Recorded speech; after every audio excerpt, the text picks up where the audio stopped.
All right, ladies and gentlemen, let's welcome Marlon Alegria, live and direct from his home in Los Angeles. Come on, Marlon, ¿qué mutea? Una entrada ahí con piano.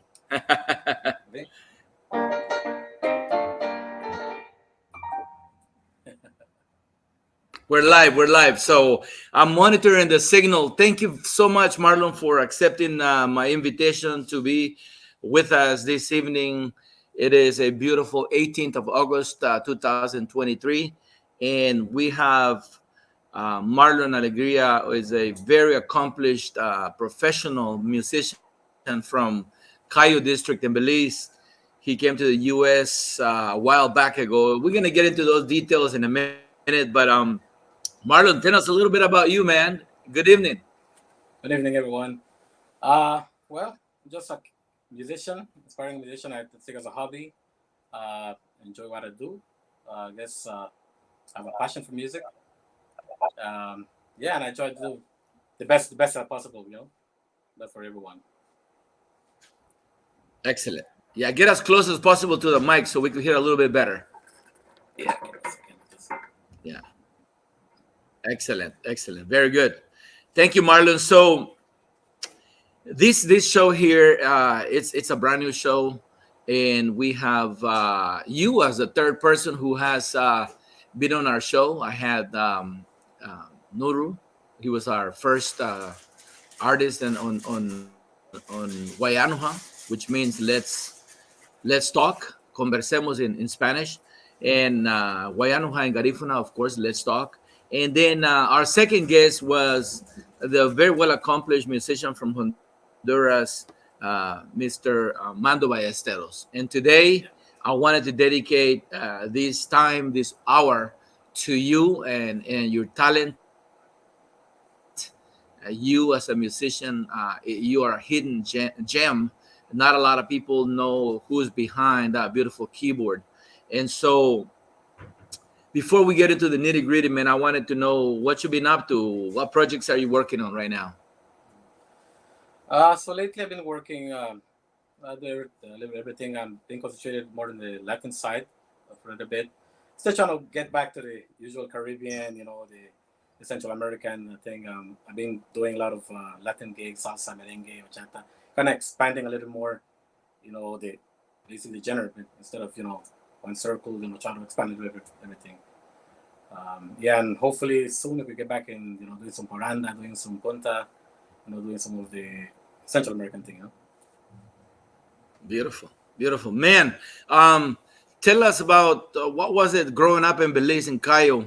Tell us about a little bit of your upbringing in Cayo and how you got into music. I guess I was always surrounded by music.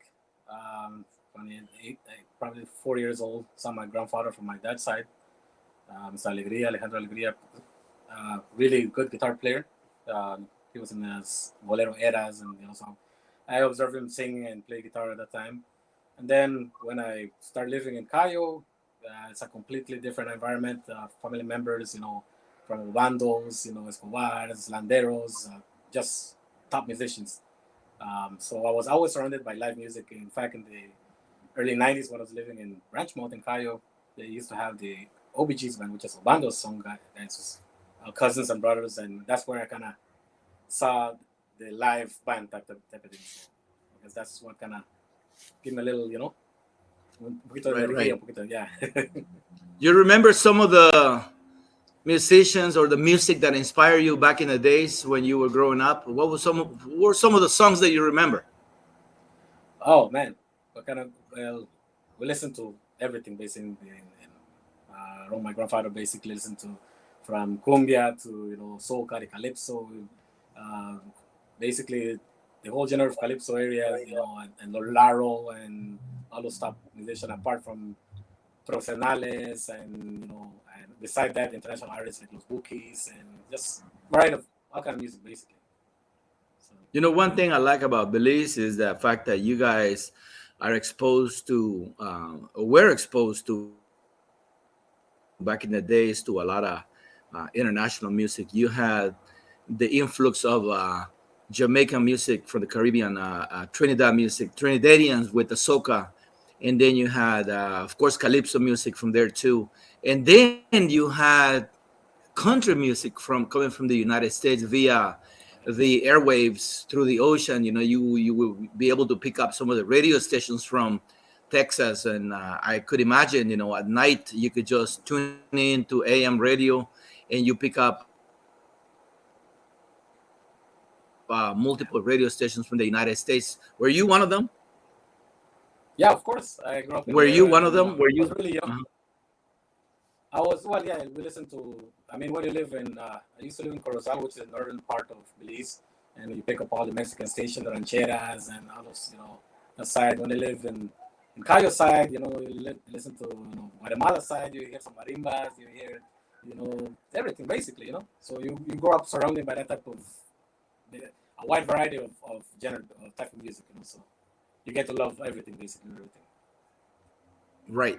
And growing up in Belize, were you a member of a band? Were you playing at an early age, or you were just gaining that knowledge, and then you became fully into music, fully integrated here in the United States? How was the transition? Yeah, I was really young when I was living in Belize. I came at the age of 13 to the US. Those times, yeah, by maybe the age of 10, I sent me a little keyboard and I'm picking here and there. But I was never was part of bands. But I did observe live bands. I love that kind of atmosphere, In Orange Rock, I listened to Super Furia those days, I used to play Sundays. And yes, that passion was more, my dad used to basically take me to listen to some of the bands. That's where I got that part. And then when I moved to California in 1995, that's when I basically was exposed to live bands, and that's the time when I basically the second week I was there. My father said, "Hey, you coming with me? We went to rehearsal." And yeah, he was playing Latin Lovers Band, which was consisted of my dad as a lead vocalist. We had cousins and uncles. It's a whole variety of musicians. So that's where that was my first kind of opportunity to see a live band basically, and have the opportunity to join a band. Excellent. So, what year did you move to California, and how old were you? I moved 95. I was 13 years old when I moved, and basically instantly I jumped into the keyboard. I went to rehearsal and just observed my cousin playing the keyboard, and the first thing came out of my cousin's mouth was, "Hey, do you want to play keyboard?" He said, "I have an actual keyboard. I could teach you the basic stuff," and that was it basically. A couple of chords, and from right there is history. I picked up a book, and initially I self-taught. I learned on my own. Start practicing headphones and after school, and that was the beginning of what I am today. Wow. Amazing, Marlon. This is great. Ladies and gentlemen, we're live and direct from Long Beach, California. This is Wayanuha. Let's talk. Conversemos. It is your show where we feature Garifuna artists. In this case, we have Marlon Alegria, who has been an accomplished musician who was trained in Los Angeles to play Garifuna style by Garifuna people, musicians such as Glenn Garcia, yeah, Glenn Sampson. Who else was some of the people who took the time to teach you the rhythm, the way the Garifuna would play the keyboard, rhythm keyboard and leads? Yeah. So I mean, when I got initially we got one more of the variety, play the cumbia, little calypso stuff like that, and then came the time when we started playing paranda, and that the era, when it got more to the sounds and the quality, it was the era when like Bajo, William Thompson Hernandez, aka Bajo, rest in peace. He came into the band. He brought more of the Garifuna culture, that style, sort of started bringing more, and then that's like early 2000 maybe. And after that, he brought in Rizan Martinez into the band, and Rizan brought that paranda style from Coolie Rebels, So at that time we were playing, but at that time we kind of like find our own way, add a little here, a little there, add our own style, and that's where as far as paranda. Punta, I grew up listening to all kind of artists, in fact, and I learned a lot of stuff from like Skull. Skull is, Skull, okay. Skull, he was a keyboard player. I learned from Samson. I learned from Samson. Uh, Nuru, I used to play with Nuru band, a little bit. Started doing a lot of stuff here and there. And later on, of course, I've been working a lot with Super G and basically a lot of artists. So yeah, I was always around listening to the music and stuff like that and practicing. But officially playing Punta is when like Luis Dan and like I said, those guys came into our life. Marlon, this next thing I want to say, I don't want people to take it wrong. I don't want to send the wrong message because, people misunderstand things sometimes. But Yes. the way I'm going to say it, I hope it comes out right. I want to compliment you on having coined that particular Latinized style of parranda music that you borrowed from Garifuna people and branded it with Caribbean dynamics. Um, can you show us a little bit of what I'm talking about? How you do that song "Tuagu Big Guitarra," with my guitar. That's the translation to those lyrics. Yes, I yes. want to show people what I'm talking about when I say that you coined that particular Latinized.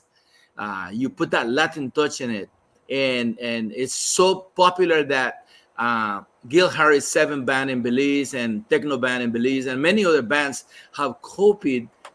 uh, copied the style. Can we hear a little bit about Tuagu Bigi Dara and then a little bit of the things that you have done in recordings because you have actually recorded it and you've made it your own. And with So all due yeah, respect to all Garifuna yeah, of course. producers and musicians, yeah. Oh, definitely, definitely. Like I said, in music, basically, all of us, we we listen to all type of music and we pick up from everyone. From everyone here, pick up a style from here, pick up a style, and you get to add a little more to it. It's not my own style. It's something, but we started adding more like like a little salsa type of thing, a little merengue.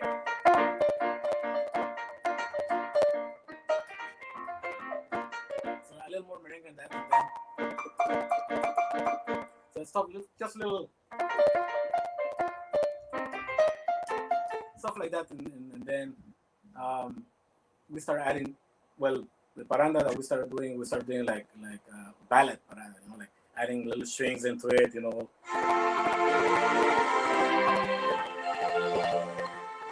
then of course we started adding certain things. I mean, they have some of those elements in previous recordings, but we started utilizing it more in our type of music. We started using like if I want to sound like Fantasia songs, like songs that was used in Balada Romantica, for example. Right. Yeah, so we started using some of those songs in the music, and at the same time we started playing some of the oldies and put in that style of paranda. I really like that you were able to bring some of the oldies and made it into paranda style because I think you're the one that actually coined that style. You know what I mean? Can you play a little bit about that? Can you play some of Paul Nabor, paranda, and sing it, and then switch to one of those oldies that we're talking about? Yeah, like so, like I mean, they like sang Tuago. I heard it, but this first time I heard it was in the Parandero album. That's the first time I heard it in that style, and that was something that Risen brought in and said, "Hey, what do you think about this song? Let's integrate it and just play it live." And we started doing like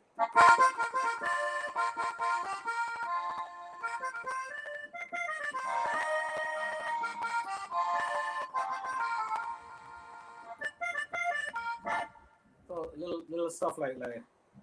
I mean, like I said, it's something that we just brought it in. I mean, it's something. It was there before in a certain way, but just the whole strings and the organ, the little phrase in organ that became popular now, basically. For example, like the organ, I heard those we used to hear a lot like Tita Manfred's album, and then Guguru Band used to play, and then of course Honduras used to have the organ.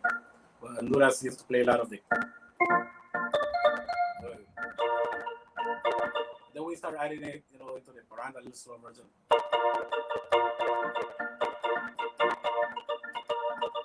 Something elements like that. We started using it more in our type of music. So it became like a standard now, basically.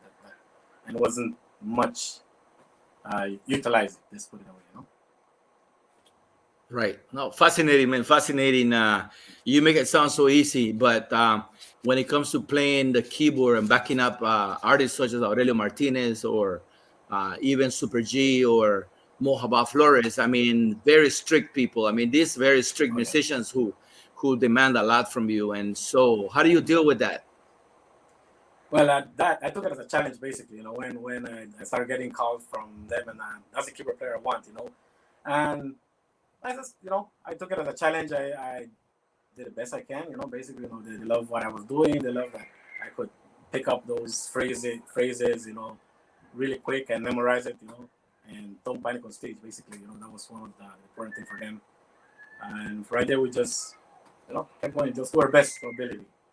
That's the key, Marlon, switching, we'll change the subject a little bit. I know your Yes. father is also a musician, a singer, and I have seen him perform right along with you, in especially singing ballads. Yeah. Tell us a little bit about your dad. So my dad, he's say when I came, he was I didn't even know he was a musician until I got here, basically. So yeah, he used to sing. He loves ballads. He plays a little percussion here and there. He loves cumbias, and that's where I kind of pick up. After he, I came in the story, I started picking up some songs, and I took over the family, basically the part of music. So yeah, he I learned a lot from him. We both the originals that we did. He used to write. I do the music and he write the lyrics. I come up with ideas how to sing, and he would he write. And one of our biggest song that le canto a Belice. Yo le canto a Belice, hermoso país que quiero. Can you play that a little bit? Yes, I love that cumbia. That's nice. Yeah, that cumbia was like I said, my dad wrote the lyrics. I did the music to that one. So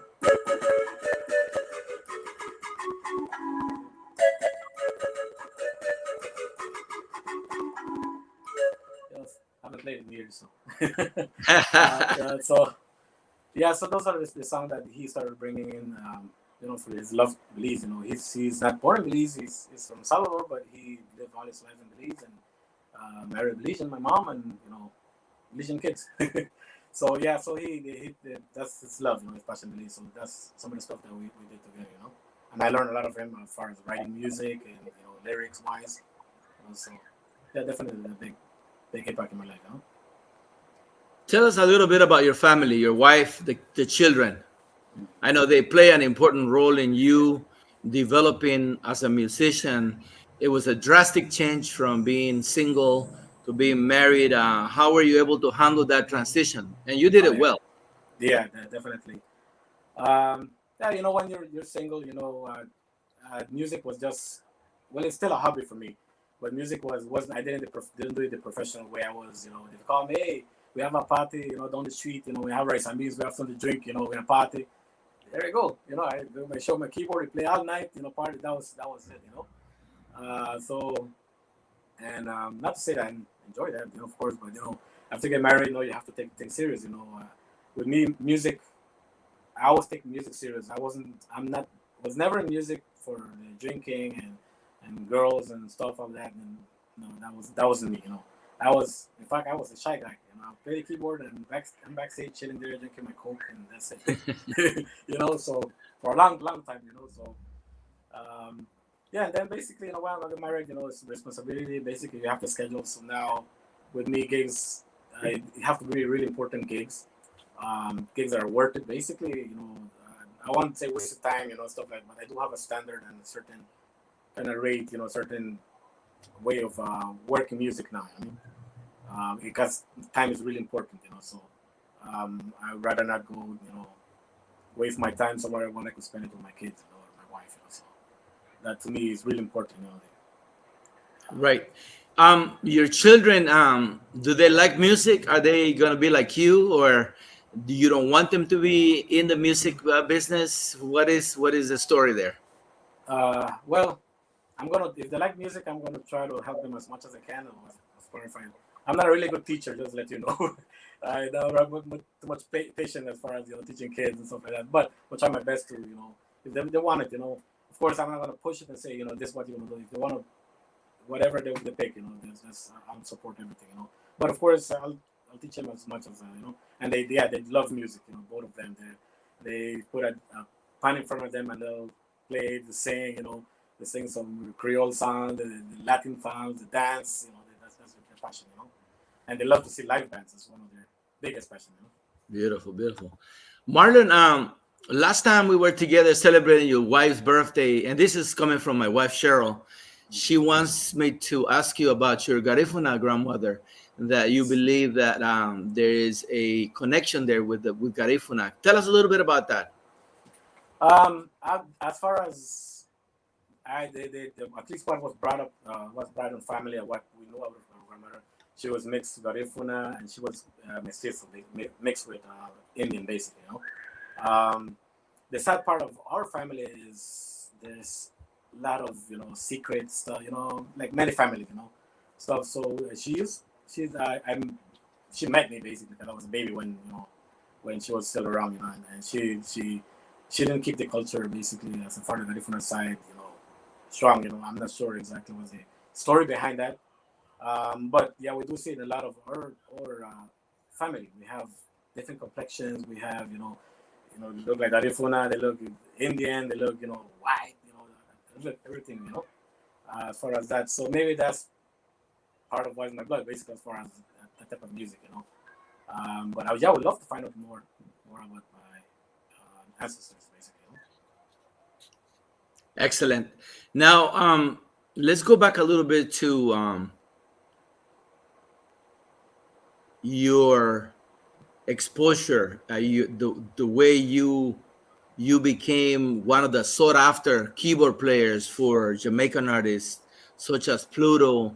Man, I could name a few of them, but maybe it should come from you. Who have you backed up internationally here in the United States? Jamaican artists, Trinidadian, or from Barbados. And then we could also mention Belizeans, but at this point, I'm interested in those Jamaican artists that you have backed up. Can you drop some names? Yeah, so some lot of the from the early mid '90s, till days, promoted to bring like Pluto Sherrington with Lord Laro, Calypso Rose. What's that? That's just a bunch of artists that I can't even remember without the paper, But yeah, all the artists that used to come to as far as Belizean production or even a Barbados production, they used to call the band to back them up, So we did many type of artists, like I said, through the years. It's a wide variety. That's apart from Belize side, La Ray-Ban, all those Bernadette Gilhari and all those artists that come, Sipaji and all those, So it's, yeah, 3 years, many artists. From some of the top Garifuna artists, I know you have backed up Aurelio Martinez because we did hire you for a gig, the Garifuna Street Fest, right at 48 and Hoover. You were one of the keyboard players to back him up. You also have backed up Mohaba Flores, Maimi Martinez, Super G, Reckless, Lloyd Augustine. Who else? So many. Titiman Flores, apart from Titiman. Jess Flores, he was one of the guys that was started doing a lot of stuff with us when the band just started playing, concerts in Hollywood Park. He was their drummer and he started singing a lot, So that's one of the guys that Jess, if you remember Jess, was one of the guys that we learned a lot from him, basically. Yes, it's a lot of artists. I haven't done much in the past. I would say 12 years, as far as, so I'm not up to date with new artists and stuff like that. But I do listen to some of the young guys, Marlon, you are one of the few musicians from here, Los Angeles, who has maintained Caribbean Dynamics band throughout the years. How do you do it? I mean, I've seen bands come and go, and you still keep it together. I wouldn't say keep it together because we don't have the original members. Of course, everything everything changed. Some people move on, some people move to Belize. So we just try to keep that style going. Any new members that come in, we try to basically bring in the same style to stay standard. Kind of a little picky as far as musicians who come through us as far as And besides Caribbean Dynamics, then I started doing Dinámicos del Caribe, which is the Spanish version. The Spanish version. Yeah, of course, the Spanish version. So we when I'm in Spanish version, basically started doing like more of the Spanish genre. They type in the cumbia, salsa, merengue, and start bringing other musicians into the story. So that's the way Caribbean Dynamics keep going in different communities as far as well. Thank you. I want to send a big shout out to Dr. Oliver Nathan Green. He is also a great producer and promoter of the Garifuna culture.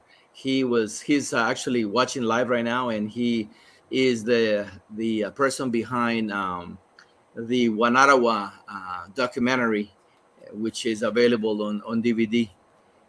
So Marlon, you have recorded music, and have you registered some of the albums that you have recorded? I know you have great.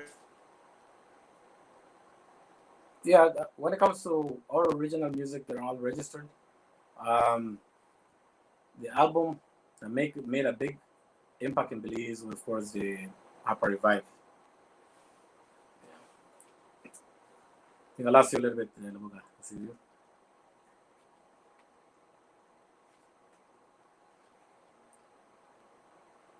Hold on, Marlon. Don't hang up. Okay, we're back. Yeah, I'm here. We're back. So mention again, what was the album that made it big in Belize? So it was for us. It was a demo album. It was a demo, right? Yeah, definitely. It was we were planning to take a trip. We took an adventure to Belize in 2005, maybe around there. Decided everyone's gonna pitch in, buy your own tickets, and take a little vacation and try to do some gigs here and there. Knock doors, whatever you want to call it. So 2 weeks before that, we decided, hey, let's put a little demo, and when they ask us, we have to take something basically. So that's where Hot Party Vibes came out. Tuago, with collaboration with Nuru, with Rizen. Tuago Biggie, that song was there, right? Yes, that was there. We played like Joe Grind, Dankeman song. Joe Grind. Like I said, some of the songs, Mr. Bana, which is from Fenton Bana. The original, this original we heard from there, and it was just a demo to us. It was a demo. We took like 50 copies maybe, and then went to the radio stations, and we were promoting our event that we were going to have, and gave it away, and that was it basically. That's basically like your business card, really. When you do a demo, that's a business card, right? Yes, definitely. And that gave you the fame and of course the status that you have today as a great keyboard player and as a great producer of great music. You pretty much I admire your touch, man. Every time you hear a cumbia song or maybe a ballad or whatever, you make it your own. You do a cover song and you put that taste of it, Marlon Alegria stamp on it, and I love it. I just love the fact that that you are able to do that, and it's well accepted. Everybody loves it. So definitely moving on with the next question. Who is your go-to person when you're inspired and you're producing arranging music, and then you have doubts of that particular song or the lyrics? Who is your go-to person? I go to Google.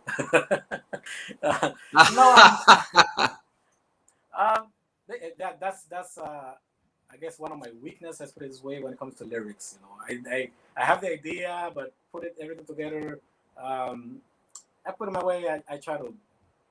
I would say perfectionist, but I try to for whatever I'm writing to make sense. It's like a story, So if the story doesn't make sense to me, it's not right. So, and I guess that happens to a lot of musicians when they're composing or arranging music. You keep changing things around here and there. As far as lyrics, I try my best to do. I go through books and let me see if I'm pronouncing the word right. Or just come up with different ideas. But yeah, I don't have no one in specific who I go to. As far as that. The other day I was DJing there for your wife's birthday party. I played a song that a band from Honduras was playing, and you told me, man, I love that arrangement, and you jump on it, and you picked it up from there. You were able to continue to play. It was like a moment of inspiration. You felt that song. It was actually a No Woman No Cry from Bob Marley, right? But Oh it was yeah, in the yeah, definitely. cumbia style.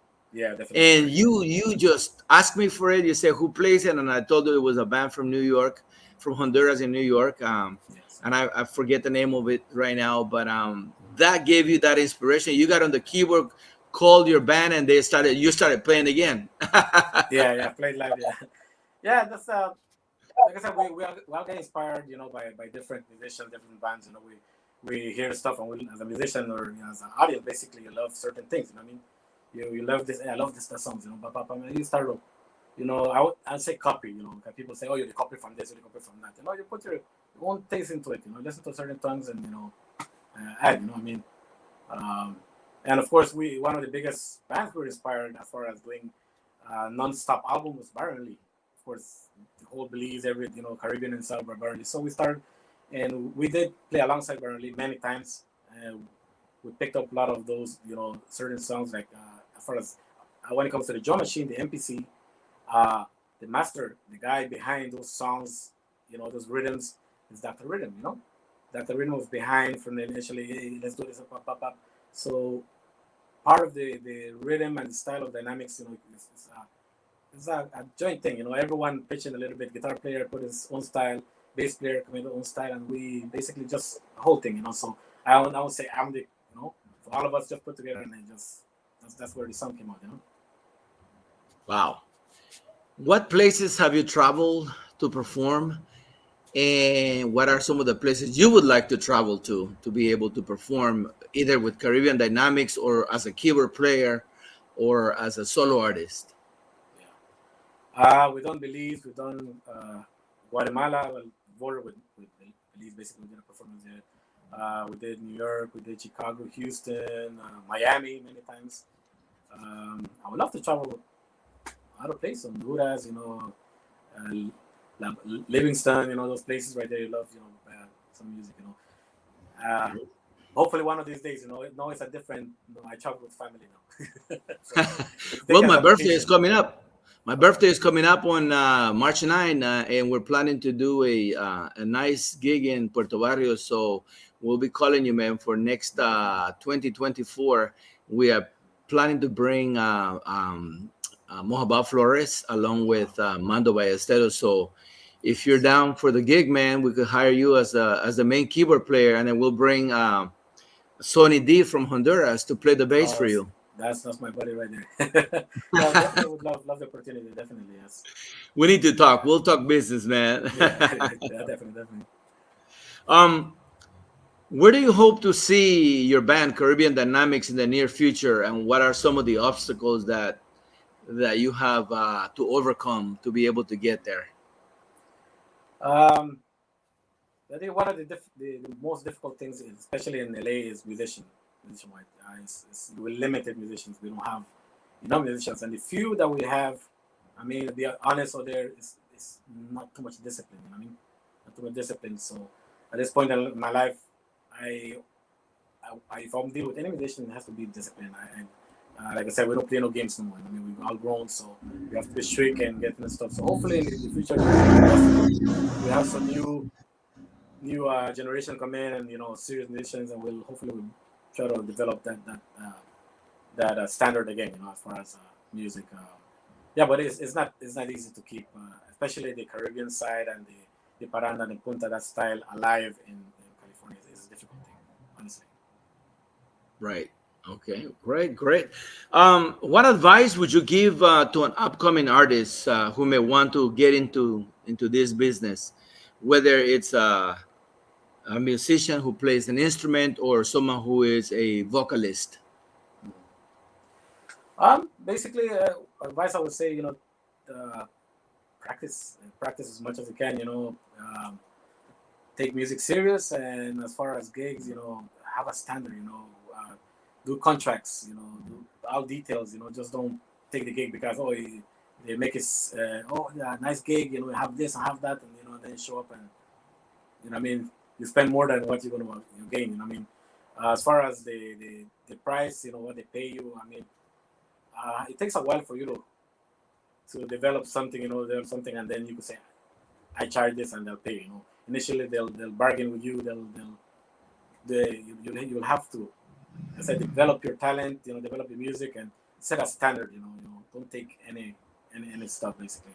Don't go with the moment basically. When you're hot right now, let me go with the moment, and just be humble basically. That's the key word. Be humble.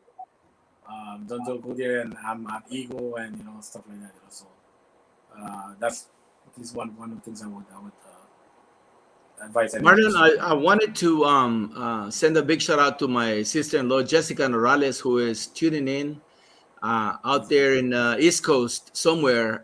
Jessica, it says, Marlon, you are a phenomenal artist. Thank you for gracing us with your talent. You are a blessing. Thank you. Appreciate it. And then I have a question from my. How did you link up with Grupo Phoenix del Petén from Guatemala? When they come to Los Angeles, they come and look for you, man. And what was that connection? When did it start? That's funny. You know what? Before you answer that, let me give people a little background on who Grupo Phoenix is. Grupo Phoenix is a Caribbean band based in Flores Petén in Guatemala. And these guys are magnificent. They have a full band with horn section, percussions, 2 or 3 keyboard players, and they're just phenomenal. And they play everything from reggae, soca to merengue to cumbias, but their forte is old school Caribbean music. Yeah, what is your connection there? So I mean, I kind of listen here and there some of their music, through the years. Basically, I was growing up. I was always a fan, but never got a chance to see them live for the last 2 years, basically. And the way was, it was a mutual friend, basically, that he was part of the organization who was bringing them. And he knew I had a sound system, so he called me and, went to rent some system. And that's the first time we officially, went, behind the scenes type of thing and met the guys. And had they were really welcoming, as far as that part, And then this year when he came back, I had a chance to go see him again, and they were awesome. Basically, I love their harness. They are. They're really good band, really good band. Yes. Definitely. Marlon, who is your bucket list as far as to back up someone, famous artist? Who would you like to play for as a keyboardist? Oh, who is your dream musician?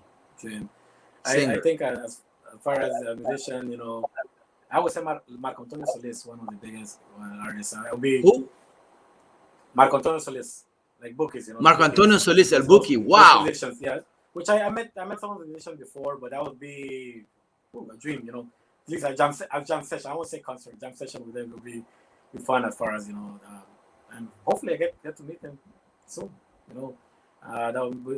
That's something I grew up listening to, a lot of ballads and stuff like that. So for as Punta, I played with the best. I played, Aurelio Martinez, one of the, I would love to play alongside Casabe and those bands and stuff like that. Just like I said, I enjoy listening to that type of music, and you'd be honored to basically be invited to have a jam session. Like when I go to Belize, I had played with Bilhario 7. They gave me an opportunity to go on stage with them, and Super Furia, those guys. I enjoy that type of thing. People at least the bands I grew up listening to as a child, and I get to play alongside them. It's to me, it's a dream come true in a way. Definitely. Wow, that's deep. I've been thinking about during the time that you were talking about the number of musicians that have come out of Dangriga. Very good musicians, lots of them, old and young, and the majority who have planted the seed. They're getting old, right? They're like the Mohababs, the Maimi Martinez, the Roy, the Pen Cayetano, the Chico Ramos. I mean, the list goes on and on and on. And being able to get wonderful, talented musicians such as Super G, Reckless, Lloyd Augustine. Man, it's just too many to mention. Yeah, But yeah. how did they do it? What do you think, in your professional opinion? How were they able to accomplish that? Why Dangriga? Oh man, that's the heart of Punta, Garifuna music. You know what I mean? I love the type of music. The old school stuff. I grew up listening to it's like the other generation, like Asiatic. Uh, Super G, of course. Punta Rebels those days. In fact, if you know, I don't know, but my cousin Juan Bando, one of the members from Punta Alo Bando is also. That's your cousin? That's my cousins. Yeah, both of them. Oh man, So talented so musician, producer. and I guess through when they initially when Mohawk with the man would meet me, they'll say, you know what, you remind me of the boy that Abalejo played keyboard back then. I'll be like, and they would say the name, and I'm like, yeah, that's my cousin. That's like, the one that you guys. So yeah, so like I said, those are the guys.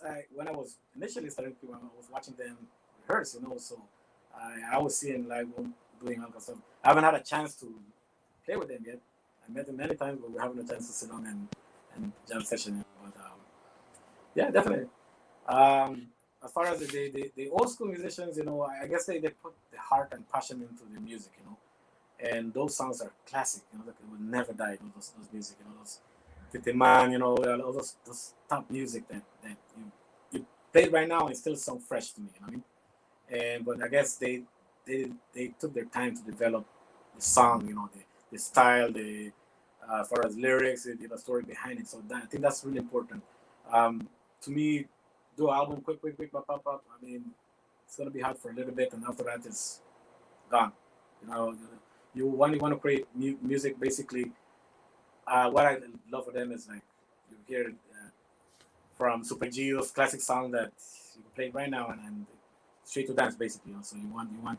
That's what I love as far as the classic, and that's saying to right now they're not writing that type of music. There's a lot of artists doing that right now, but I don't see a lot at the moment. As far as that. Can you, before we go, Marlon, give us a little bit of a medley? I know you have played for Chico Ramos, and I know you admire also some of the iconic keyboard leads, such as the one that Chagu used to do with Mera Derabe. You know what I mean? Those Yeah. nice keyboard, man. Can you give us a little bit of that flavor? Whatever you want to do, a little intros or whatever. We just wanna. I want people to appreciate your talent, man. Those who don't know who Marlon Alegria is.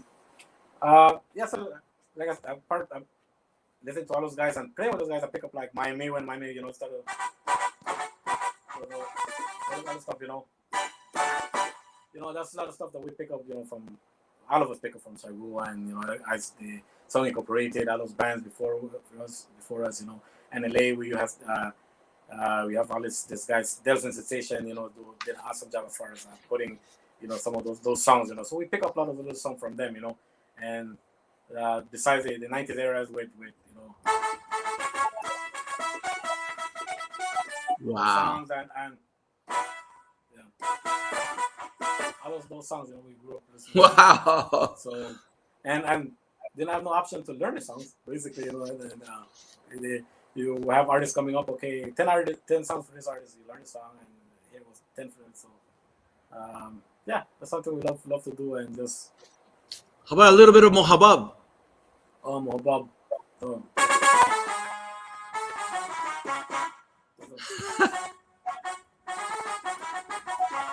stuff like that. Man, that's Yeah. So, beautiful. How about a little bit of ballads? Algo de Bookies, something from Bookies. The songs that you grew up listening to that you yeah. love so much. So We we all do. listen. Yeah, and in fact, I end up recording several ballads in some of our albums. We do. But you listen to like. So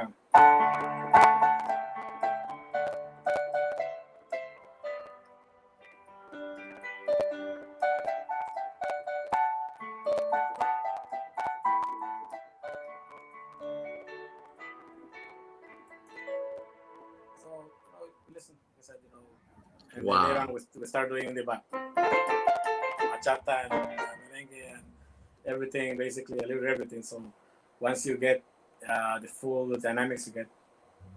I'll surprise you. I'll do even a tucanazo in between, and so I think it's just as a musician or as a band, you have to start to you know step away a little bit from the circle. Let's put it that way, So you start to expand, picking up more stuff, and it just helps you, basically, It's help you as far as growing in the industry, basically. Marlon, if somebody wants to hire you, contact you or Caribbean Dynamics, do you have a number that you want to put out there so I could put it on the screen? Yeah, definitely. You get me at 323-774-2301.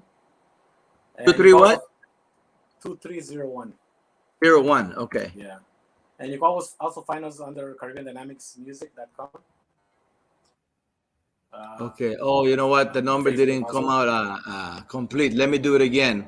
Area code 323 774 2301. 2301. Got it. All right. Let me post it on the screen again. For those of you interested in getting in touch with Marlon or Caribbean Dynamics, the number to call is area code 323 774 2301. And birthdays, any type of celebration, graduations, or any big production that you're interested in, or if you just want to serenade your wife or your spouse, whoever, Marlon is available with a one man band or with a full Caribbean Dynamics.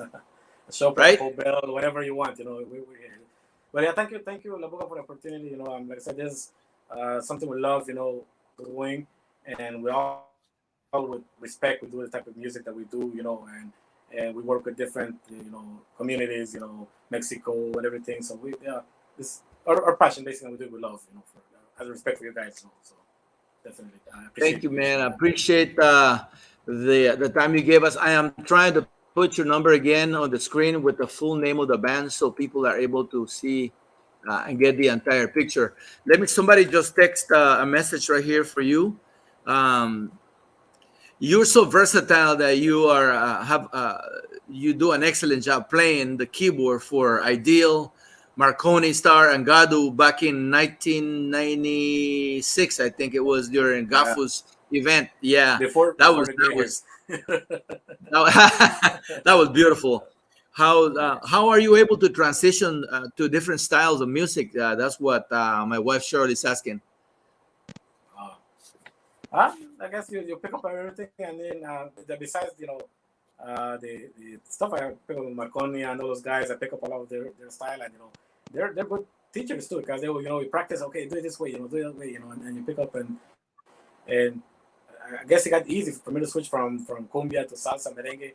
As far as the live thing, is more of just observing what people love. You try this, if it doesn't work, try the next style.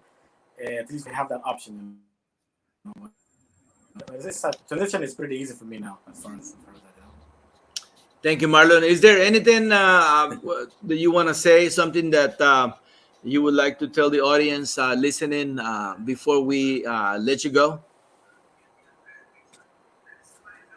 That's just basically as far as I would love people to support live music. It's really important to you have a lot of options. We all work together. See, as far as my concept is, we put our best, compete against each other, we work as brothers, as musicians. It's like I said, it's limited. So all of us musicians appreciate the support that you guys give us. You have a little party, hey, call us. Love to see a guitar player and some stuff. Definitely we have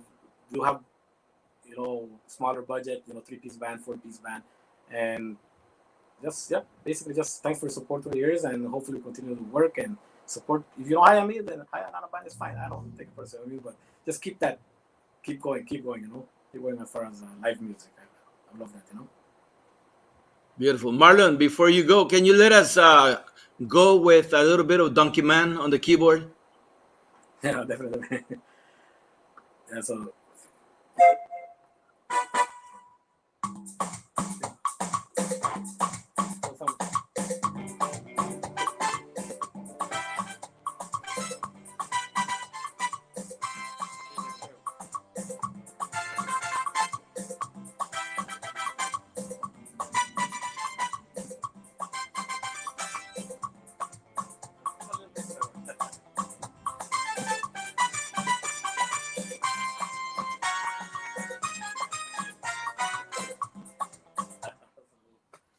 Thank you, man. Good night. Appreciate the time, and man, thank you for letting us into your home and behind the scenes of Caribbean Dynamics and Marlon Alegria. Thank you. Yeah. Thank you, guys. I appreciate it. All right. Bye bye.